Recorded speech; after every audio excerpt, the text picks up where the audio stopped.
in education sector has the largest market cap amongst all sector that the government has invested. So this remains one of the largest market cap. But that's one part of the story. Even with all those things, the rather conservative prediction of what is required for the next 3 years are about 30 billion US dollars.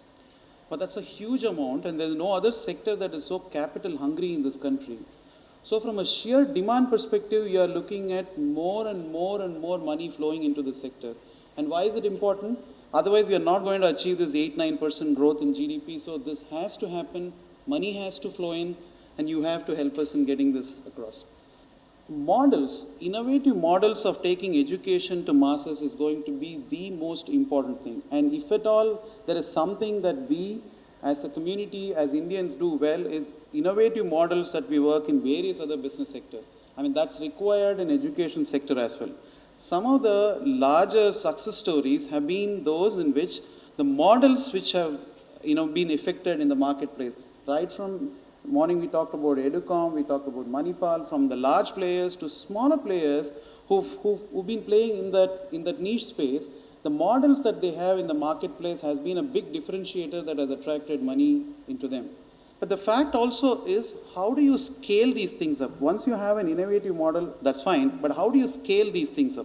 How do we make sure that you are a larger player for a longer time to come? In my view, that's my view, unless you play in the formal education, that you are a part of formal education, be it in the K-12 space or in the higher education space, this is not going to be possible. You can be a part of the preparation space, you can be a part of education support space, but there is always an element of uncertainty, and the focus of control is not within you. So hence, if you want to be a larger player for a longer time, in my view, you should have a play in the formal education space. Vocational education is one place where we don't even have proper curriculum. We don't even have recognition that some of these areas are required in terms of skill development. So identifying the right area in vocational education, identifying where you should play in the value chain. You need not be, everything, as in you need not be the content provider, the channel, the one who assesses, all the rest of it. You can pick and choose where you should play and build scales in that.